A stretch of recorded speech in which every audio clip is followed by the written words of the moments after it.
আল্লাহ রাব্বুল আলামিন বলেন, আল্লাযীনা ইয়াস্তামিউনাল কাওলা ফায়াত্তাবিউনা আহসানা উলাইকাল্লাযীনা হাদাহুমুল্লাহ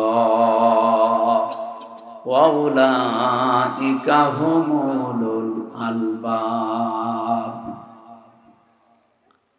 এই আয়াতটা পড়ার পরে আমি মাঝে মাঝে মিলাই দেশের মানুষের সাথে যে আল্লাহ বুদ্ধিমান বলেছেন কাকে, আর আমরা বুদ্ধিমান বলি কাকে। আল্লাহ পাক বলেন, যারা কোরআনে কারীম শুনছে এবং শুনবে, ইস্তামিউনা এটা মুজারে, কোরআনের এই কথাগুলো যারা পৃথিবীতে শুনছে, ভবিষ্যতেও যারা শুনবে, ফায়াত্তাবিউনা আহসানা, অতঃপর এর ভেতরে যে উত্তম কথাগুলো আছে সেগুলো যারা অনুসরণের মাধ্যমে মেনে নেয়, শুধু শুনেই শেষ করে দেয় না, ইত্তেবা করে। এই শব্দটার ব্যাখ্যা করতে গিয়ে মুফাসসিরিনে কেরাম লিখেছেন, এখানে তাবা আইন তাবউন দিয়ে শব্দটা গঠিত। যারা ব্যাখ্যাকার তারা বলেন, একজন মানুষ সামনে হেঁটে যাচ্ছে, কোথায় পা ফেলে, কোথায় হাত নাড়ায়, এভাবে মাথা নাড়ায়, মাজা দোলায়, ওইটা দেখে দেখে ওই জায়গায় পা ফেলে হাত নাড়িয়ে মাথা নাড়িয়ে অনুসরণ করার নাম ইত্তেবা। রাসূলুল্লাহকে আল্লাহ শুধু ভালোবেসে শেষ করে দেবেন কথা কোরআনে দেয়নি, ওনাকে অনুসরণ করা, ইত্তেবা করার কথা পুরা কোরআনে আল্লাহ ছড়িয়ে দিয়েছেন। কুল ইন কুনতুম তুহিব্বুনাল্লাহা ফাত্তাবিউনি ইউহিব্বুকুমুল্লাহ ফায়াগফির লাকুম যুনুবাকুম আল্লাহু গফুরুর রহিম। এই কি আরম্ভ করেছেন? কথা বলা যাবে না। এই ছেলে বসো। ভিডিও করতে গিয়ে যদি মানুষের ডিস্টার্ব হয়, ভিডিও করার দরকার নেই। আবার দাঁড়িয়ে আছেন, বসেন। আবার কিসের ওপর, আপনি কিসের উপর বসেছেন? না নিচে নামে, আপনার কারণে পেছনে মানুষ ডিস্টার্ব হচ্ছে। ভাই এখানে কি দাঁড়িয়ে আছেন? এই জায়গায় বসেন। এখানে বসে থাকাও সওয়াব, বসে থাকা সওয়াব না? এটা যদি গানের অনুষ্ঠান হইতো, বসে থাকলেও গুনাহ। অন্তত যারা বসে আছেন, বসে থাকাটাও যেহেতু সওয়াব, এটা ডিস্টার্ব করে গনার ভাগীদার হবেন না ভাই। এটা তো প্রতিদিন হয় না, বছরে মনে হয় 1-2 বার, একবার তাও 1-2 দিন হয়। তো 1 বছর পরে আবার এই গ্রামে অনুষ্ঠান সাজাবে এলাকাবাসী, তা আপনি হেলায় খেলায় নষ্ট করছেন কোন কারণে? আজকে কত বড় গুরুত্বপূর্ণ বিষয়গুলো আমাদের তেলাওয়াতকৃত আয়াত থেকে বের হবে ইনশাআল্লাহ। আল্লাহ তাওফিক দান করেন। একটু খেয়াল করে শুনবেন, অবশ্যই বরকত পাওয়া যাবে। আমার ভাইরা, রব্বুল আলামিন কোরআনে কারীমের এই আয়াতটা আমি যতবার পড়েছি ততবার নতুন নতুন বিষয় আমার মাথার ভেতরে আল্লাহ দিয়েছেন। গতানুগতিক ভাবে বহু কথাই আয়াতের আমরা শুনেছি সারা জীবন। হে নবী, আপনি বলুন, যদি আল্লাহকে কেউ ভালোবাসতে চায় সে যেন রাসূলুল্লাহকে ভালোবাসে। এই কথাটা এই জায়গায় নেই, তাহলে আল্লাহ হাব্বন দিতেন। আল্লাহ দিয়েছেন তাবউন, ওই যে শব্দটা সূরা জুমারের 18 নম্বর আয়াতে আছে, ওই শব্দ এখানে আছে। ওর যা মাদ্দা, এইটাও একই মাদ্দা। কেউ যদি বলে আল্লাহ তোমাকে ভালোবাসি, আল্লাহ বলেন এই কথার প্রমাণ দিতে হলে আমার রাসূলুল্লাহকে ভালোবাসা লাগবে। ঠিক আছে না? ঠিক নেই কি? ঠিক। আমি এর আগে 1 মিনিট নষ্ট করলাম না। আমি বললাম যে হাব্বন যদি বলতেন তাহলে ভালোবেসে শেষ করে দিলাম। যেমন বেশি ছিল ভালো আবু তালেব, এমনকি আবু লাহাব রাসূলুল্লাহকে ভালোবেসেছিল জন্মে। আপনি দেখেছেন তার জন্মে খুশি হয়ে নিজের বাড়ির কাজের মহিলাকে আজাদ করে দিয়েছে। এরকম তো আপনারা করতে পারবেন না, আমরাও পারি না। এত বড় স্যাক্রিফাইস করেছে সেই লোকটা, কিন্তু সে ভালোবাসা পর্যন্তই শেষ করে দিয়েছে। রাসূলুল্লাহ যখন অনুসরণের কথা জানিয়েছে তখন সে পাথর মেরেছে। কি কথা বলেন না কেন? আমি এখান থেকে একটা শিক্ষা পেয়েছি, বিশ্ব নবীর দিকেও কিন্তু এই হাত দিয়ে এভাবে পাথর তুলে নিক্ষেপ করেছিল আর বলেছিল তাব্বালাকা আলিহাদা জামাতানা, মুহাম্মদ তুমি ধ্বংস হয়ে যাও, আমাদেরকে এই কথা বলার জন্য একত্রিত করেছো। আমি যতগুলো তাফসিরে জীবনে মিলিয়েছি, আমার এই ছোট্ট ব্রেনের ভেতরে এটা অলরেডি ধরা দিয়েছে। বাংলাদেশ সম্পর্কে আমি এই কথাটা এভাবে বলতে চাই। আবু লাহাব শুধু একটা পাথর নিক্ষেপ করেছিল রাসূলুল্লাহর দিকে, কয় হাত দিয়ে বলেন বলেন? ও কিন্তু এক হাত দিয়ে পাথর নিক্ষেপ করেছে, দুই হাত ব্যবহার করে নাই। কিন্তু আল্লাহ কোরআনে কারিমে জবাব দেওয়ার সময় এক হাতের কথা দেয়নি, দিয়েছেন তাব্বাত ইয়াদা আবি লাহাবি ওয়া তাব।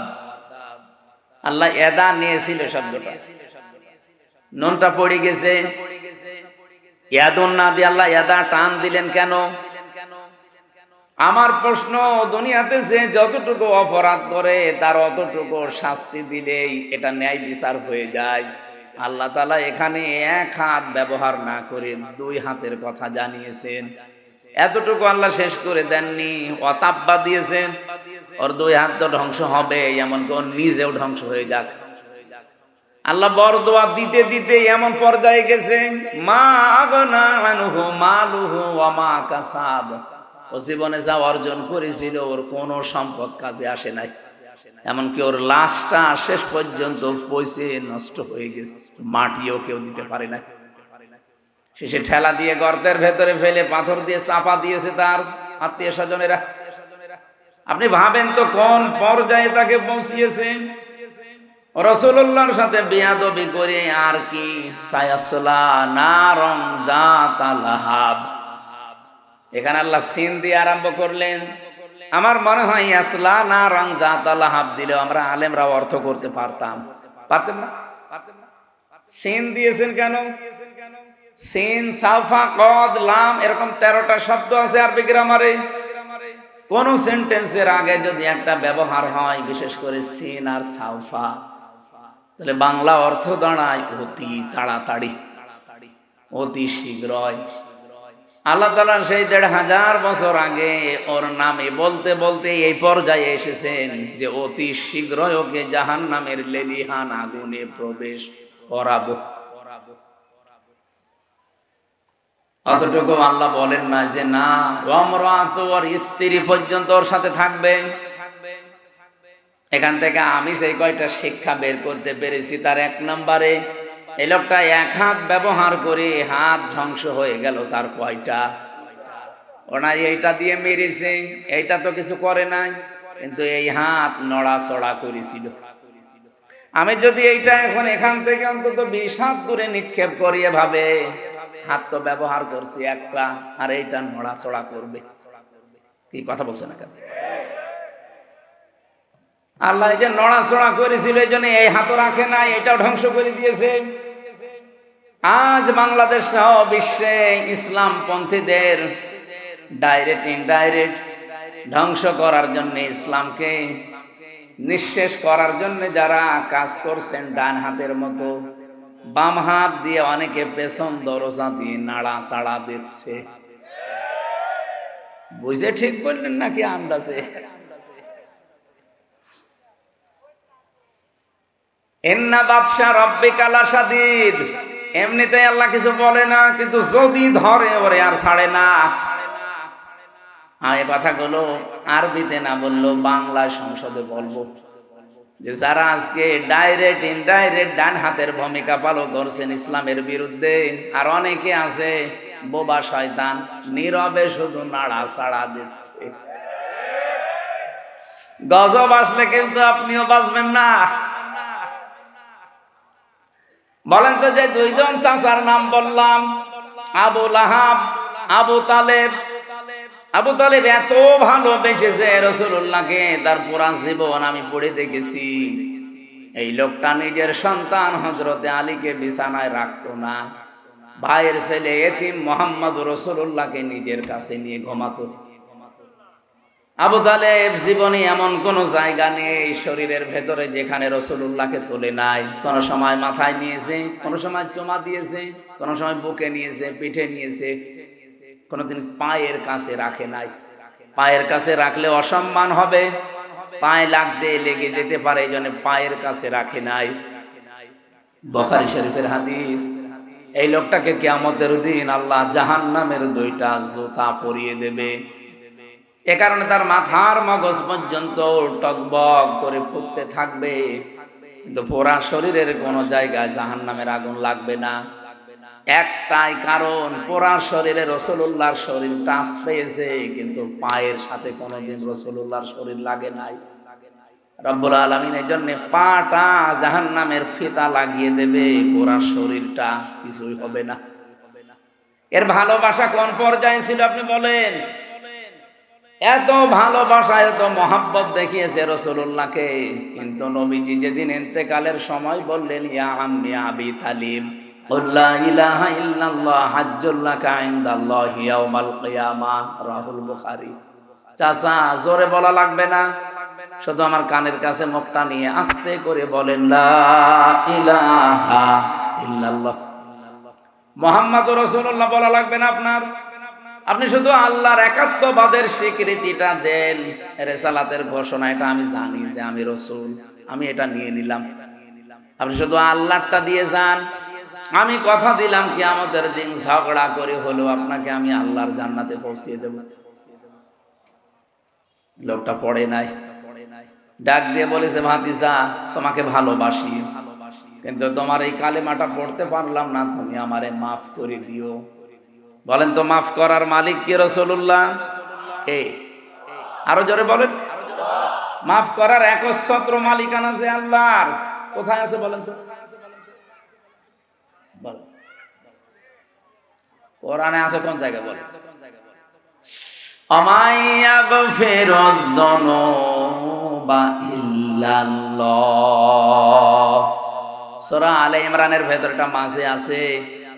রব্বুল আলামিন জানিয়েছেন মাফ করতে পারে গুনাহ শুধুমাত্র আল্লাহ ছাড়া, মাফ করার ক্ষমতা কারো নেই। হ্যাঁ, যদি আপনি হক পেলে ইবাদত নষ্ট করেন, এটা আবার আল্লাহর না, এটা বান্দার। আপনি কোনো বৈধ কাজ করা লাগবে, এই জায়গায় যদি ঘুষ নিয়ে থাকেন, আপনি বান্দার হক নষ্ট করেছেন। এই হকটা দুনিয়ায় থাকতে হয় ফেরত দিয়ে যাবেন, নাই কিয়ামতের দিন নেকি দিয়ে ফেরত দেওয়া লাগবে, এরপরে মাফ হবে। তো আল্লাহর সাথে যে অধিকারগুলো, এগুলো আল্লাহ মাফ না করলে পৃথিবীর কারো বাবারও ক্ষমতা নেই মাফ করার। এই জন্য আমাইয়াগফিরুয যুনুবা ইল্লাল্লাহ, জাম্বুন দেয়নি, যুনুব বহু বছর, কোন গুনাহ কেউ মাফ করতে পারে না ইল্লাল্লাহ, আল্লাহ ছাড়া।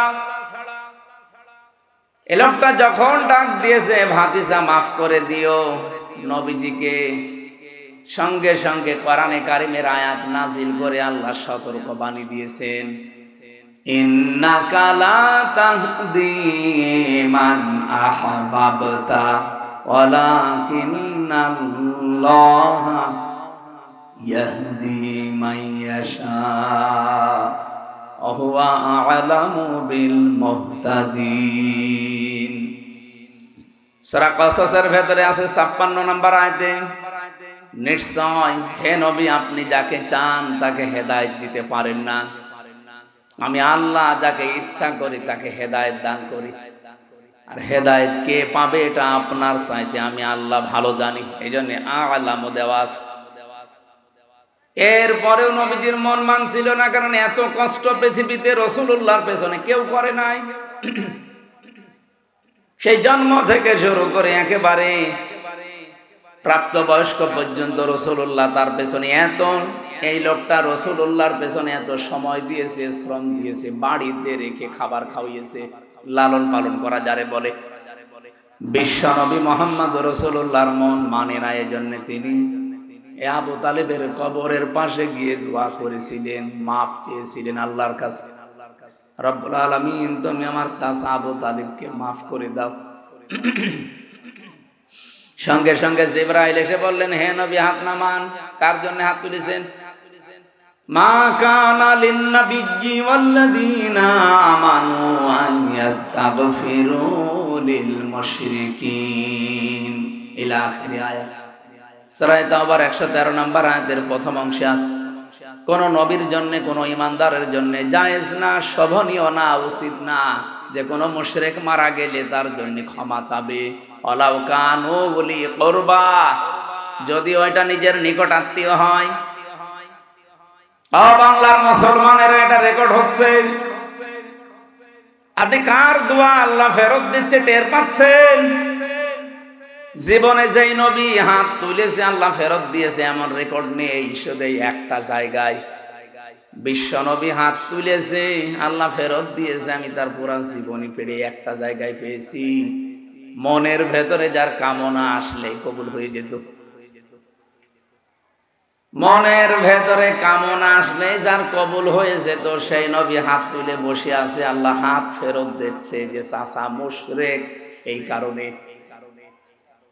অথচ বাংলাদেশে আমরা দেখি অনেক মুশরিক একেবারে টাটকা মরে যায়, আর আমরা দোয়া করে জান্নাতে দিয়ে আসি, মনে হয় যে আমরা কন্ট্রাক্টারই নিয়েছি।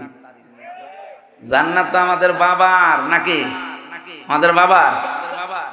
এই ধোকার ভেতরে আছেন আপনারা, আর আমরাও ধোকা দিচ্ছি। নবীজির মতো মানুষ যদি দোয়া করে দোয়া আল্লাহ ফেরত দেয় যে কবুল হবে না, চাচা মুশরিক, আপনার আত্মীয়তাতে কি হয়েছে? কোন কোন চিন্তায় আছেন আপনি নিজেকে প্রশ্ন করেন। এত ভালোবাসা মহব্বত দেখিয়েও লোকটা মাপ পায়নি, শুধুমাত্র তার জীবনে অনুসরণ ছিল না রাসূলুল্লাহর। আল্লাহ পাক এজন্য সূরা আলে ইমরানের 31 নম্বর আয়াতে জানিয়েছেন, যদি আল্লাহকে ভালোবাসি এ কথা প্রমাণ দিতে চাও, আমার রাসূলুল্লাহকে অনুসরণ করার মাধ্যমে দাও। ইউহিব্বুকুমুল্লাহ, এক নম্বরে আমি আল্লাহ নিজেই তোমাদেরকে তাহলে ভালোবাসা আরম্ভ করছি এবং করব, করেছি না। ইউহিব্বু এটাও মজারে, কেউ যদি রাসূলুল্লাহকে অনুসরণ আরম্ভ করে আমার আল্লাহ তাকে ভালোবাসা শুরু করবে। এদিকে তাকান, ভালো করে এই শব্দটা বোঝেন। কোরআনের কোন শব্দ যদি কেউ বোঝার জন্য চেষ্টা করেন 500 রাকাত নফল নামাজের সওয়াব হবে। এই যে ভাই, এই কে, এটা কে? ঠিক আছে,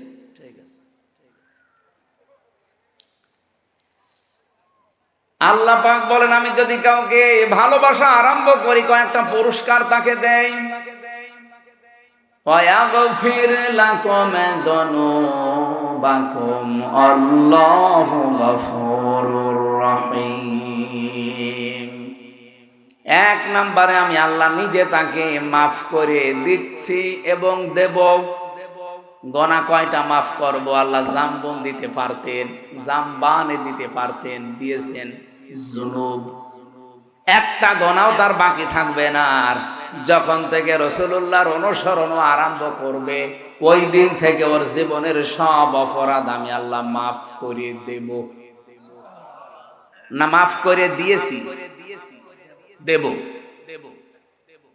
নওগাঁ, বগুড়াবাসী এবার বলেন তো, কেউ যদি রাসূলুল্লাহকে অনুসরণ আরম্ভ না করে আল্লাহ তাকে মাফ করবে, ভালোবাসা আরম্ভ করবে? বলেন বলেন। এই আয়াতটার ব্যাখ্যা পড়ে আমি যতটুকু বুঝলাম, এই পৃথিবীতে কেউ যদি রাসূলুল্লাহর অনুসরণ আরম্ভ না করে, ও যদি আকাশ দিয়ে উড়িয়েও যায়, আল্লাহ ওকে এখনো ভালোবাসা আরম্ভ করেনি।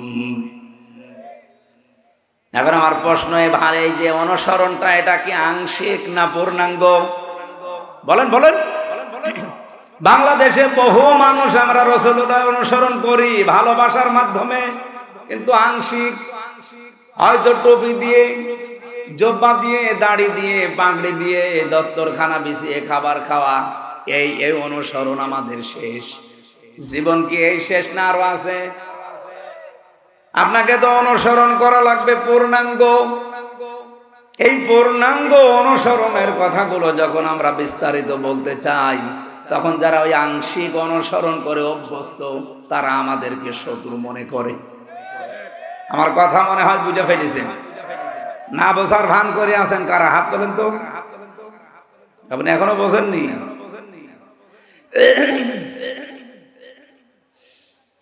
বগুড়াবাসী, এখান থেকে আজকে সিদ্ধান্ত নিয়ে যাবেন, জীবন আর কয়দিন আছি আমি রাসূলুল্লাহর অনুসরণ আর আংশিক করতে চাই না। যত ঝড় ঝাপটা আসুক না কেন, অনুসরণ আমি করতে চাই পূর্ণাঙ্গ। কথা বলেন না কেন? আর রাসূলুল্লাহকে অনুসরণ করতে হলে কোরআনে কারীমকে ইত্তেবা, অনুসরণ, যেটা ফায়াত্তাবিউনা আহসানা, এর ভেতরে যে উত্তম কথাগুলো আছে সেগুলো অনুসরণের মাধ্যমে প্রমাণ দেওয়া লাগবে। আল্লাহ পাক এই কথা বলে শেষ করেননি, আয়াতটা শেষ করলেন উলাইকাল্লাযীনা হাদাহুমুল্লাহ, এই মানুষগুলোকে আমি আল্লাহ হেদায়েত দিচ্ছি এবং দেব। এখানে ফাইল বা কর্তা সরাসরি আল্লাহ নিজে। রব্বুল আলামিন বলেন আমি নিজে তাদেরকে হেদায়েত দেব। তাহলে আল্লাহর হেদায়েত পাওয়ার একটা শর্ত এখানে পেলাম। কোরআনে এখান থেকে আজকে যা শুনবেন এইটা আজকে থেকে জীবনে অনুসরণ করার সিদ্ধান্ত নিয়ে বাড়ি যাওয়া লাগবে। উলাইকা হুম উলুল আলবাব, তাহলে আল্লাহর দৃষ্টিতে আপনি বুদ্ধিমান, জ্ঞান সম্পন্ন, বুদ্ধিমান বলে বিবেচিত হবেন। আল্লাহ আমাকে সব প্রত্যেককে আজকের তেলাওয়াতকৃত আয়াত থেকে মূল শিক্ষাগুলো নিয়ে বাড়ি যাওয়ার তৌফিক দেন, বলেন আমিন। দরুদ আর সালাম আমাদের নবী মুহাম্মদ রাসূলুল্লাহ সাল্লাল্লাহু আলাইহি ওয়াসাল্লামের প্রতি। আমি তেলাওয়াত করেছি আপনাদের অনেকের পরিচিত সূরা লোকমানের 12 নম্বর আয়াত। 34টা আয়াত আছে, 4টা রুকু আছে, মক্কায় নাযিল হয়েছে। একটা মাত্র আয়াতের উপরে আমাদের আজকের কথা হবে ইনশাআল্লাহ। এই পৃথিবীতে যত জ্ঞানী বান্দাদের নাম আমরা শুনেছি, তাদের ভেতরে অন্যতম একজন মানুষ লোকমান। আমি তার জীবনী পড়তে গিয়ে পেয়েছিলাম, ইবনে কাসির বর্ণনা দিচ্ছে এই পৃথিবীতে 3 জন কালো মানুষের নাম পাওয়া যায়। একজন হযরতে ওমরের খাদেম ছিলেন, মাহজা। 2 নম্বরে হযরতে বেলাল রাদিয়াল্লাহু তাআলা আনহু। 3 নম্বরে লোকমান আলাইহিস সালাম। চেহারা এত কালো, আমরা তো বুঝবো কালো বললে কি কাক অথবা হাড়ের তলা অথবা এই যে মাইক্রো, এ তো কি কালো। এর চাইতে হযরতে লোকমান আলাইহিস সালাম আরো কালো ছিলেন। তার ঠোঁট গুলো ছিল ঝুলে যাওয়া, মাথার চুল গুলো ছিল উস্কো খুস্কো, চেহারা ছিল একেবারে বেটে, মানে একেবারে শর্ট। বলেন তো চেহারার যে বর্ণনা এতক্ষণ বললাম, ওনাকে যদি এখন সামনে আনি বারবার দেখতে মনে চাবে। অথচ এই মানুষটার মর্যাদা আল্লাহর কাছে এত বেশি, রব্বুল আলামিন কোরআনে কারীমের 34টা আয়াত সম্বলিত একটা সূরা তার নামে নাজিল করে তাকে চিরন্তন করে দিয়েছেন। তাকে চিরন্তন করেছিলেন কোন কোন কারণে? যে সমস্ত কারণগুলো আছে কোরআনের 34টা আয়াতের ভেতরে, অন্যতম হচ্ছে তিনি তার সন্তানকে, সবাইকে না, তিনি তার সন্তানকে ওসিয়ত করেছিলেন আল্লাহ রাব্বুল আলামিনের সম্পর্কে। ওসিয়ত আর নসিহত কিন্তু এক না। ওসিয়ত শব্দটার বাংলা অর্থ হয় জোরালো ভাবে তাকিদ দিয়ে বলাকে। হযরতে লোকমান আল্লাহ পাক বর্ণনা দিয়েছেন, ইদে ক্বালা লোকমানু লিবনিহি ওয়া হুয়া ইয়াইযুহু ইয়া বুনাইয়া লা তুশরিক বিল্লাহ ইন্নাশ শিরকা লা যুলমুন আযীম। স্মরণ করো ওই সময়ের কথা যখন হযরতে লোকমান তার সন্তানকে ডাক দিয়ে বলেছিলেন, হে আমার কলিজার টুকরা সন্তান, লা তুশরিক বিল্লাহ, আল্লাহর সাথে শিরক করা যাবে না। ইন্নাশ শিরকা লা যুলমুন আযীম, অবশ্যই শিরক একটা বড় জুলুম। এটা বড় গুনাহ না, এই জায়গায় বড় জুলুমের কথা বলা হয়। পৃথিবীতে যত জুলুম হতে পারে সব চাইতে বড় জুলুম আল্লাহর দৃষ্টিতে শিরিক করা। এই জন্য পৃথিবীর সব গুনাহ মাফের গ্যারান্টি পাওয়া যায়, কিন্তু শিরিক করলে আল্লাহ ঘোষণায় দিয়েছেন যে মাফ হবে না।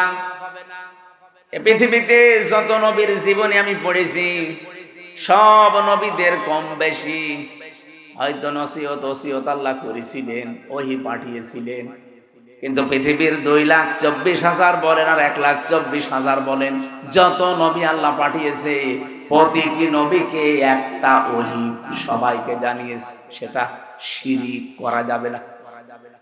ওয়ালাকাদ উহিয়া ইলাইকা ওয়া ইলাল লাযিনা মিন ক্বাবলিকা লাইন আশরাকতা বিল্লাহ ইলা আখির আয়াত। লাইন আশরাকতা লা ইয়াহবাতান্না আমালুকা ওয়া লা তাকুনান্না মিনাল খাসিরিন।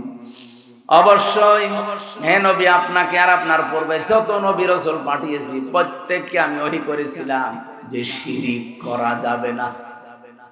আপনিও যদি শিরিক করেন, লাইন আশরাকতা লা ইয়াহবাতান্না আমালুকা, লামে তাকিদ নুনে সাকিলা, আপনার যত আমল আখলাক আছে, যত কাজ কারবার সব আমি আল্লাহ নষ্ট করে দেব। এখানে ফাইল সরাসরি আল্লাহ নিজে। ওয়ালা তাকুনান্না মিনাল খাসিরিন, আবার আল্লাহ গ্যারান্টি দিয়ে বলেছেন তুমি ক্ষতিগ্রস্ত হয়ে যাবে। বলেন নাউজুবিল্লাহ। নবীকে যদি আল্লাহ এত বড় হুঁশিয়ারি দিতে পারে, আমরা তো তার উম্মত। এই জন্য ভাইরা, আর জীবনে যাই করেন কোন শিরিক যেন জীবনে না ঢোকে। শিরিকের এক কথাই ব্যাখ্যা হচ্ছে এই, আল্লাহ যেটা পারে ওটা অন্য কেউ পারে, এই কথা বিশ্বাস করার নাম শিরিক। এ বিশ্বাস বাংলাদেশের মানুষের নেই। আরো জোরে বলেন। কত মানুষ হেলায় খেলায় হোক, জেনে হোক না জেনে হোক বলে ফেলছে যে ক্ষমতায় দেওয়ার মালিক ও জনগণ, নামানোর মালিক ও জনগণ। এটা যে প্রকাশ্য শিরিক, আপনারা কি বিশ্বাস করেন? শিরিক যে লোকটা করে সে লোকটা মুশরিক। সে লোকটা কি? আরো জোরে বলেন। ইন্নাহু মাইয়ুশরিক বিল্লাহ ফাকাদ হারামাল্লাহু আলাইহিল জান্নাহ। কোন মানুষ যদি শিরিক করে আমার আল্লাহ তাকে মাফ করবে না, গ্যারান্টি দিয়ে দিয়েছেন, ঘোষণা। তার 1 নাম্বার শাস্তি জাহান্নাম, তার জন্য ওয়াজিব, আর জান্নাত হারাম। আমালিজ জালিমিনা মিন আনসার, এমনকি তাকে সাহায্যকারীও কাউকে পাওয়া যাবে না। বগুড়াবাসী আমি খুব চিন্তায় থাকি এই শব্দগুলো নিয়ে। বহু মানুষের জীবনে নামাজ, রোজা, হজ, যাকাত, পর্দা এগুলো আমরা পাচ্ছি, কিন্তু শিরিক রন্ধ্রে রন্ধ্রে ঢুকে আমাদের সব আমলগুলো অলরেডি নষ্ট করে ফেলছে। আহ্বান জানাচ্ছি, যাই করেন হিসাব নিকাশ করে, শিরিক যেন জীবনে না ঢোকে আমাদের। হযরত লোকমান তার সন্তানকে টাকা পয়সার সাথে, এইরকম সন্তানগুলো যে সমস্ত এলাকায় আছে, এই 13টা 15টা 20টা করে যদি সব উদ্যোগ নিয়ে নিয়ে যে শিক্ষা পেলে আপনার কবর ভাঙবে না, আরো কবরের পাশে দাঁড়িয়ে দোয়া করবে, এইরকম আব্দুল হাই সাইফুল্লাহর মতো সন্তান আমরা তৈরি করতে চাই। আল্লাহ পাক প্রতিটি জেলায়, প্রতিটি এলাকায় এরকম মানুষ যেন তৈরি করে দেন। বলেন আমিন। আমার ভাইরা, আমার কথা ছিল, হযরত লোকমান তার সন্তানকে পরিচয় করিয়েছেন শুধুমাত্র আল্লাহর সাথে। আমার আল্লাহ বলেন আমি দায়িত্ব নিয়ে তামাম দুনিয়ার সব সন্তানকে পরিচয় করালাম তার মা আর বাবার সাথে। এমন একটা সুন্দর উদাহরণ আল্লাহ কোরআনে সেট করলেন। তোমার মা বাবা যদি পৃথিবীর সব কিছু তোমাকে ছেড়ে দিতে বলে, নবীজি বলেন মার বাবার জন্য সব কিছু ছেড়ে দেওয়া তোমার জন্য ফরজ, যেটা জায়েজ হয়। এখানে একটা মাসলা আছে, যেহেতু আলেমরা বসে আছেন, মায়ের কথা শুনে কিন্তু স্ত্রীকে তালাক দেওয়া জায়েজ নেই। এত সম্মান যে মায়ের, এত সম্মান যে বাবার, আপনি মায়ের কথা মতো স্ত্রীকে তালাক দিতে পারবেন না, কিন্তু বাবার কথা মতো পারা যাবে। কারণ বউ আর শাশুড়ির ভেতরে যে সম্পর্কটা মার মেয়ের মতো হওয়া দরকার, এটা 100টার 98টা পরিবারে আজ বাংলাদেশে নেই। এই কথা বলে না কেন? এ ওর দোষ ধরে, ও এর দোষ ধরে। অথচ ওইটা যদি ওনার নিজের মেয়ে হতো কোনোদিন ওইভাবে ভুল ধরতো না, আর ওইটা যদি ওর নিজের মা হতো কোনোদিন দোষ ধরতো না। আল্লাহ ভালো জানে যে দুইজনের ভেতরে মিল হয় না, হচ্ছে না। এই জন্য মায়ের কথা মতো হুট করে আপনি বউ তালাক দিতে পারবেন না। বাবার কথা মতো যদি ওটা জায়েজ পর্যায়ে যায় তাহলে বউ বাদ দেওয়া যায়। আমার ভাইরা, আমি একটা বাস্তব কথা বলছি। আজ বাংলাদেশের আমার যতটুকু ধারণা আমি দেখি এবং শুনি, এদেশের আজ 100টা পরিবারের 90টা পরিবারে শান্তি নেই, শুধুমাত্র বউ আর শাশুড়ির এই ছোট মনের কারণে। আমরা আহ্বান জানাবো, মেয়েরা যারা এসেছেন, আপনাদের মনটা আপনারা উদার করবেন। কয়দিন থাকবেন দুনিয়াতে? এই ছোট্ট দুনিয়ার ফেরেবে পড়ে যদি বিশাল আখেরাত আপনি পরিবারেই নষ্ট করে ফেলেন, আপনার মতো কি বলবো আহাম্মক আর কেউ নেই। প্রত্যেককে আহ্বান জানাচ্ছি, নিজের মায়ের মতো মনে করে চলেন। নিজের মাও তো কত দোষ করে, ভুল করে, আপনি সবই সহ্য করে নেন, মাফ করে দেন। নিজের মেয়েও তো কত ভুল করে, না জানলে শিখিয়ে দেন।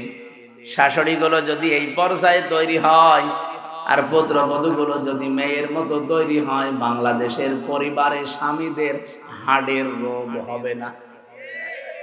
বিয়ে করেনি তো হাসতেছি, বিয়ে করলে টের পেয়ে। বিয়ে যারা করে না ওরা এই ওষুধ এখনো পায়নি। আমি তো যতটুকু দেখছি, হাজারো পরিবারে আজ আমরা পুরুষ মানুষ যারা হার্টের রোগী, এই বউ আর শাশুড়ির এই ছোট মনের কারণে। এই এলাকায় মনে হয় এরকম মহিলা নেই। সম্মানিত মা বোনেরা, শুধু নামাজ পড়া, রোজা রাখার, কালো বোরকা পরা ইবাদত না, শাশুড়ির সাথে মায়ের মতো আচরণ করা ইবাদত। পুত্রবধূর সাথে নিজের মেয়ের মতো আচরণ করা, এটা ইবাদত। আপনি কিন্তু জালেম হয়ে মরবেন। এই শাশুড়ি যারা কিছু হলেই শুধু ছেলের কানে কানে তুলে দেয়, এটা তাল লাগায়, এর কারণে ছেলেটার তার বউকে দেখতে পারে না, পরিবারে অশান্তি হয়, মেয়েটা অশান্তিতে থাকে। এই শাশুড়ি এরকম মন যাদের আছে, এরকম আচরণ যারা করেন, আপনি কিন্তু জালেম হয়ে মরবেন। এরকম শাশুড়ি কার বাড়িতে আছে একটু হাত তোলেন দেখি। এই এলাকায় তো ভালো মানুষ সব, দেখালাম অনেক ভালো এলাকা।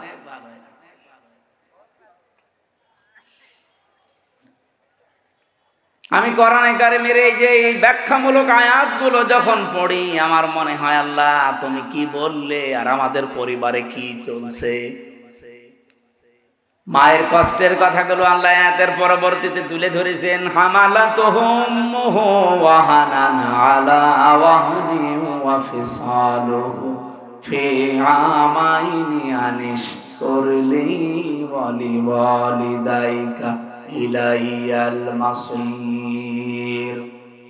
আল্লাহ বলেন, এত কষ্ট করে মা তোমাকে পেটে বহন করে।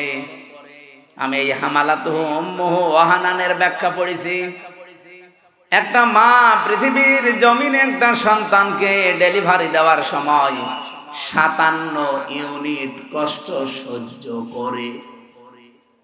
বিজ্ঞানী আয়াতের ব্যাখ্যা করতে গিয়ে জানিয়েছে, এই পৃথিবীর যত শক্তিশালী মানুষ হোক, এমনকি যদি ডোনাল্ড ট্রাম্প হয়, ও সর্বোচ্চ 47 না 45 ইউনিট কষ্ট সহ্য করতে পারবে। 45 ইউনিটের বেশি কষ্ট দিলে ডোনাল্ড ট্রাম্প মরে যাবে। কিন্তু একটা মা আপনাকে আমাকে পৃথিবীর এই মুখ দেখাতে গিয়ে ডেলিভারির সময় 57 ইউনিট কষ্ট সহ্য অলরেডি করেছে।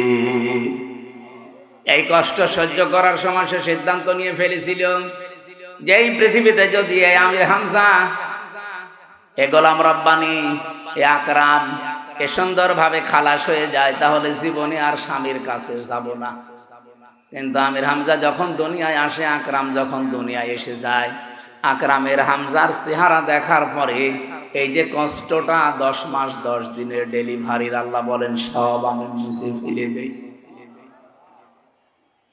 আমরা যারা সন্তান আছি আমাদেরকে যেহেতু পরিচয় আল্লাহ করিয়ে দিচ্ছেন মা আর বাবার সাথে, এই পৃথিবীতে আমরা জানি আল্লাহ পাক বাদে কারো আইন মানা জায়েজ। ওয়াকাদা রাব্বুকা আল্লা তা'বুদু ইল্লা ইয়্যাহু ওয়া বিল ওয়ালিদাইনি ইহসানা। আল্লাহর আইন মানা কি? সবাই বলেন। আর মা বাবার আইন মানা না, না ফরজ না। মা বাবার আইন মানা ফরজ না। ওয়া বিল ওয়ালিদাইনি ইহসানা, মা বাবার সেবা করা ফরজ। আর যার মা বাবা তার সেবা করা ফরজ। কথা বোঝা গেছে? যার মা বাবা সে নারী হোক আর পুরুষ হোক তার সেবা করা ফরজ। অন্য কেউ যদি না করে তার গুনাহ হবে না, হ্যাঁ সে যদি দায়িত্ব পালন করে তাহলে তার সওয়াব হবে। অনেক শ্বশুর আছে শাশুড়ি আছে আন্দাজে মন খারাপ করে, হ্যাঁ ইসলামী মাইন্ডের পরিবার থেকে বৌমা নিয়ে আসলাম, আমার খেদমত করে না। আরে বৌমা আপনার খেদমত করবে কোথায় বলছেন আপনি? আপনার খেদমত যদি করা দায়িত্ব হয়ে থাকে, ফরজ হয়ে থাকে, এটা আপনার সন্তানের। তো ঠিক বললে তো হচ্ছে না, কারণ বহু সন্তান আমরা চাই। আমি আছি, রব্বানি আছে, আব্দুল হাই আছে, হাজারো সন্তান আমরা চাই আমার মা বাবার যে সম্মান আমরা তো জানি, তাদের সেবা করা, তাদের খেদমত করা। কিন্তু অধিকাংশ পরিবারে আমরা পারি না আমাদের বউর কারণে। কি কথা বললেন না কেন? এটা তো রেকর্ড হচ্ছে, আমার ম্যাডামও মনে হয় শুনবে, শুনুক, আমার আর কোনো ভয় নেই। এখন আমরা এমপি তো ভয়। আমি চাই তারাও যেন অন্তত এটা মেনে নিতে পারে। আমরা অধিকাংশ মানুষ আজ হার্টের রোগী হয়ে যাচ্ছি, হার্ট অ্যাটাক করে মানুষ মরতেছে। মির্জা আব্বাস এখন আছে, কি হবে আল্লাহ জানে, মরে যেন না যায়। অন্তত জীবনের একটা আশা যে মাননীয় স্পিকার এ কথা বলবে। এখন তো সিঙ্গাপুরে যে অবস্থা, যদি মরে যায় ওখানে তো আবার সে পাটোয়ারি চলে আসতে পারে।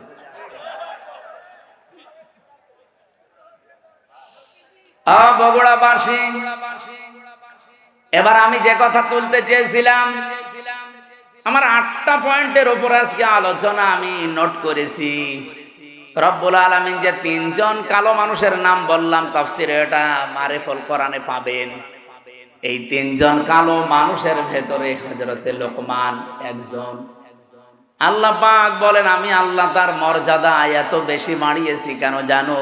ওয়ালাকাদ আতাইনা লোকমানাল হিকমাতা, অবশ্যই আমি লোকমানকে জ্ঞান দিয়েছিলাম, হিকমা দিয়েছিলাম, আর তাকে এই কথা বলে দিয়েছিলাম আনিশ করলি ওয়া মা ইয়াশকুর ফাইন্নামা ইয়াশকুরু লিনাফসি, আনিশ করলিল্লাহ, যে আমি আল্লাহর শুকরিয়া আদায় করো, কৃতজ্ঞ হও।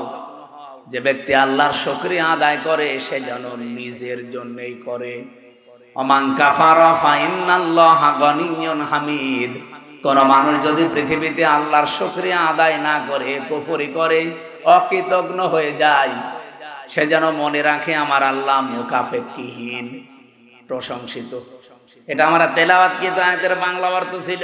এবার আমি যে আয়াত থেকে যা পেয়েছি এগুলো ডেলিভারি দিতে চাই। নাকি চলে যাবেন? থাকবেন তো ইনশাআল্লাহ? হযরতে লোকমান বলেন ইন্নী খাদামতু, অবশ্যই আমি খেদমত করেছি, আলাফ আরবাআতা আলাফিম মিনাল আম্বিয়া, এই পৃথিবীতে 4000 নবীর খেদমত আমি করেছি।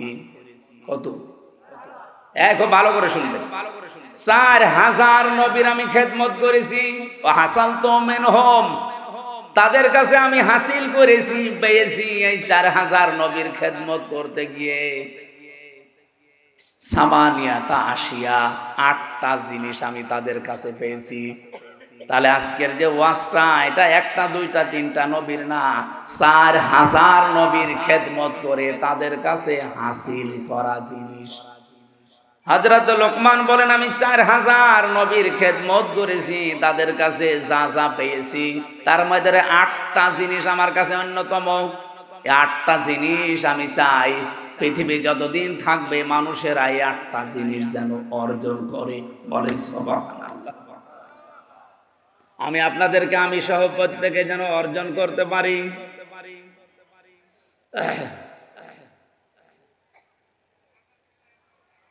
বারবার কল মানুষ দেয়, মানুষ বিবেক আছে, সময় জানে যে আলোচনা। এক নম্বরে 8টা শিক্ষার ভেতরে আমি পেয়েছি নবীদের কাছ থেকে যে নামাজের ভেতরে মন তৈরি করা লাগবে। কিসের ভেতরে? প্রশ্ন আসতে পারে, সব নবীর না জামানায় কি নামাজ ছিল? হ্যাঁ, হযরতে আদম আলাইহিস সালাম থেকে শুরু করে মুহাম্মদুর রাসূলুল্লাহ পর্যন্ত যত নবী আল্লাহ দুনিয়াতে পাঠিয়েছেন, প্রত্যেক নবীকে আল্লাহ পাক কম বেশি সেজদার হুকুম দিয়েছিলেন। হ্যাঁ, তাদের হয়তো এভাবে 5 ওয়াক্ত ছিল না, কিন্তু সেজদা দেওয়ার নিয়ম ছিল, কারণ সেজদা ছাড়া কেউ আল্লাহর নিকটবর্তী হতে পারে না। আসজুদ ওয়াক্তারিব, সেজদা দাও, আল্লাহর নিকটবর্তী হয়ে যাও। আদম আলাইহিস সালাম তাওবা করার মাধ্যমে উনি যে ফজরের 2 রাকাত নামাজ স্বামী আর স্ত্রী মিলে আরাফাতের ময়দানে পড়েছিলেন, আমরা তাফসিরের কিতাব থেকে হাদিস থেকে যেটা পেয়েছি, রব্বুল আলামিন আদমের প্রতি 350 বছর পরে এত খুশি হয়েছিলেন এই 2 রাকাত নামাজের সেজদায়।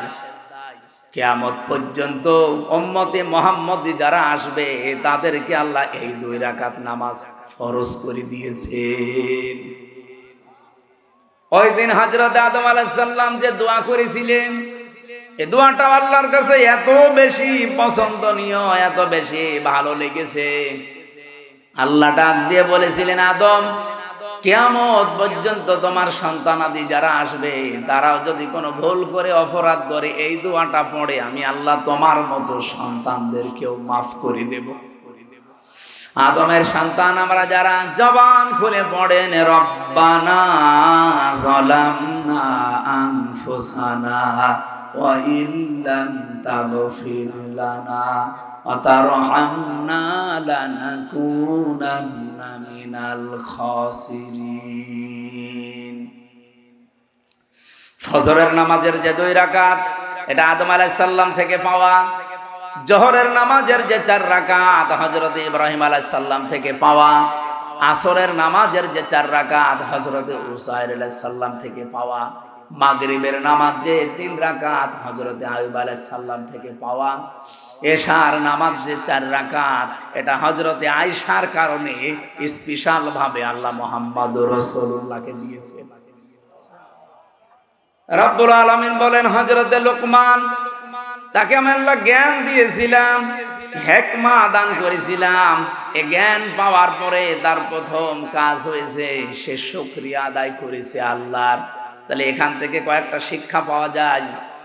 জ্ঞান যারা পাবে, জ্ঞানী তো আল্লাহর দৃষ্টিতে তারা যারা আল্লাহর কাছে নত হবে, নম্র হবে, শুকরিয়া আদায় করবে আল্লাহর নিয়ামতগুলোর।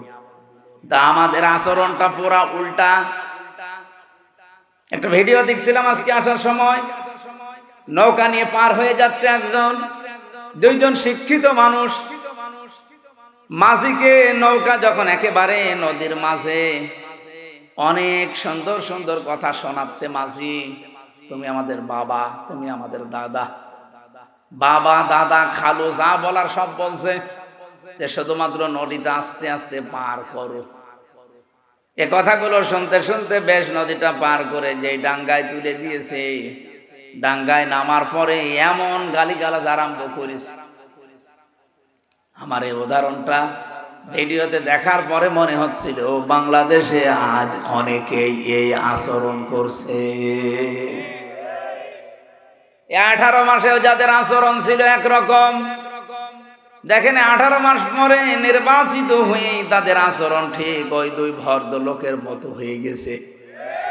এতদিন যাদেরকে বাপ বলতো, দাদা বলতো, খালু বলতো, এখন তাদেরকে শালা বলছে।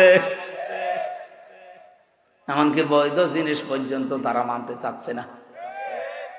তার মানে ক্ষমতায় না থাকলে মানুষ যতটুকু নম্র হয়, ভদ্র হয়, কৃতজ্ঞতা আদায় করে, ক্ষমতা পেয়ে অনেক মানুষ অহংকারী হয়ে যায়।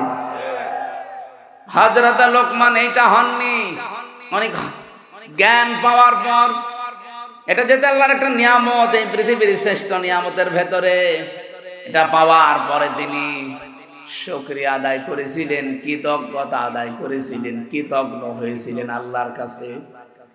রব্বুল আলামিন বলেন, লাকাদ আতাইনা দাউদা ওয়া সুলাইমানা ইলমা।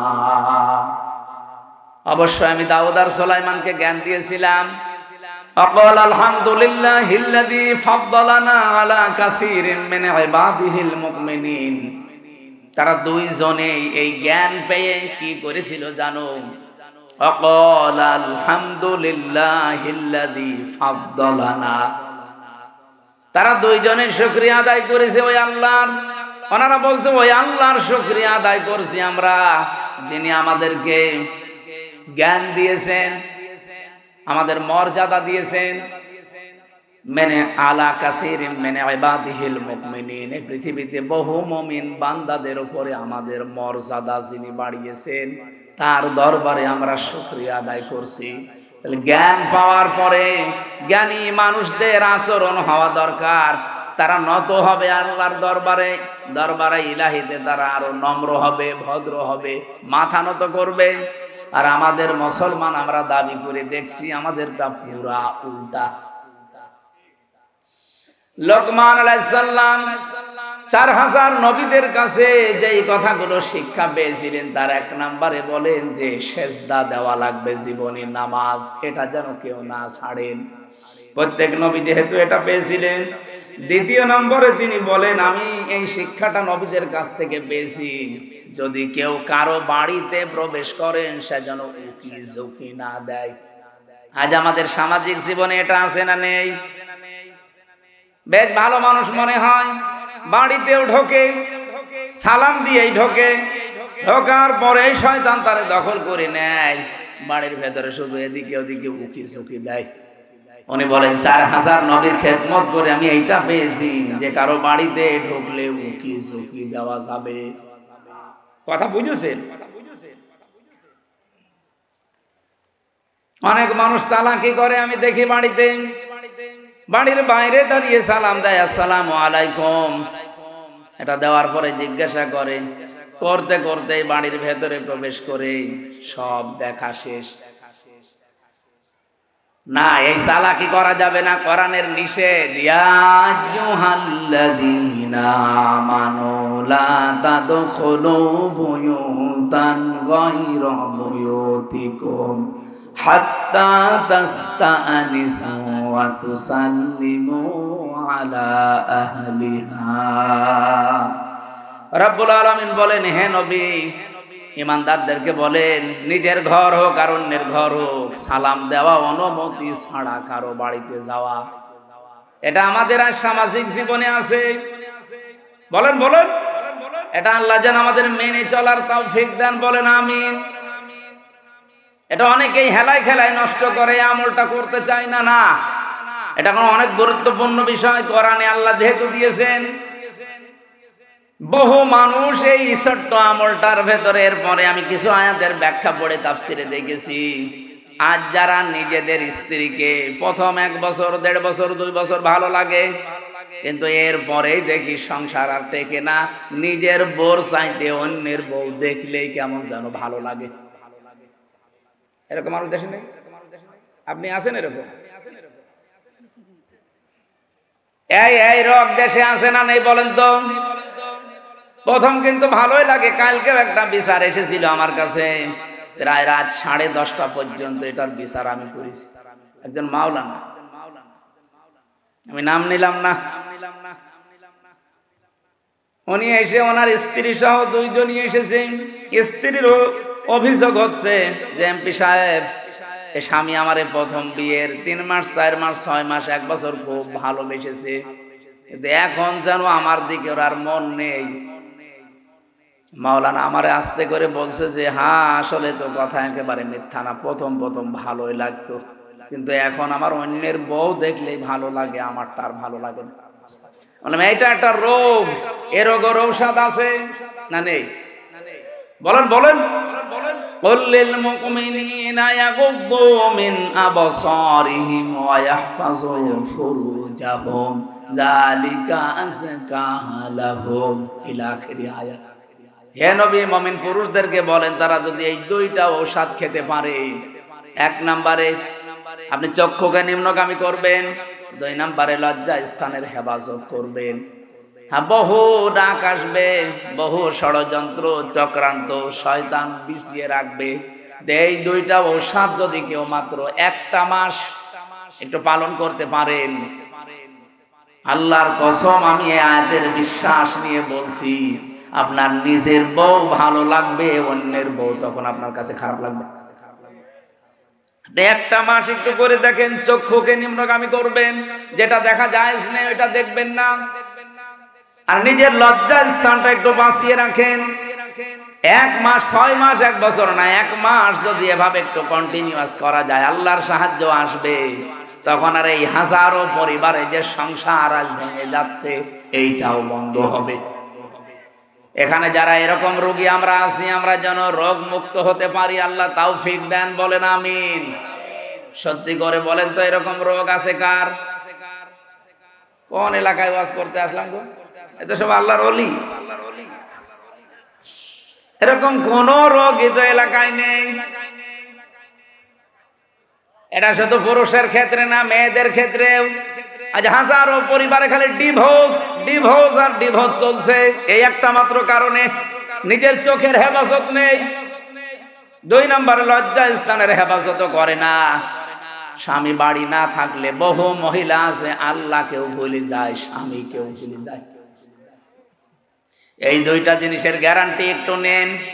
আমি আশা করছি আপনাদের আমাদের যেসব রোগটা আছে, এই রোগকে আল্লাহ পুরাপুরি নিরাময় করে দেবেন, বলেন আমিন। 3 নাম্বারটা বলছি, হযরত লোকমান বলেন আমি 3 নাম্বারে পেয়েছি, খাবার যদি খেতে বসো একেবারে সব সাবার করে ফেলবা না। প্রতিটি নবী এই শিক্ষাটা আমি নবীর খেদমত করে পেয়েছি 4000 নবীর কাছে, তারা কোনোদিন যা খেতে বসেছে সব সাবার করেনি। এই জন্য প্রত্যেক নবীর বুক ছিল বড় আর পেট ছিল ছোট। আমরা এমন উম্মত, আমাদের কোনো বুক নেই, শুধু পেট। আমি সংসদে আমার ডাইনে বামে সামনে পেছনে যেখানেই তাকাচ্ছি শুধু ভড়ি আর ভড়ি, খালি আমারই ভড়ি নেই। আমার বামে যেটা ওইটা ভড়িয়ালা, ডাইনে যেটা ওইটা ভড়িয়ালা। নাম নিলাম না, আপনি দেখতে পাবেন কালকে পরশু দিনই কি ভড়ি গো। মাঝে মাঝে আমার মনে হয় আল্লাহ এদের ভড়ি দেখে তো মহিলারা লজ্জা পাবে, ছেলে মেয়ে হয় আমাদের আর ভড়ি হয় এর। কি পেট, আখেরি পেট। নবীদের এরকম পেট হয়নি কেন? কারণ নবীরা 3টা সুন্নাত আদায় করে খাবার খেতেন, 1 ভাগ খাবার, 1 ভাগ পানি, আর 1 ভাগ হজম করার জন্য খালি রাখতেন। এই জন্য নবীদের পেট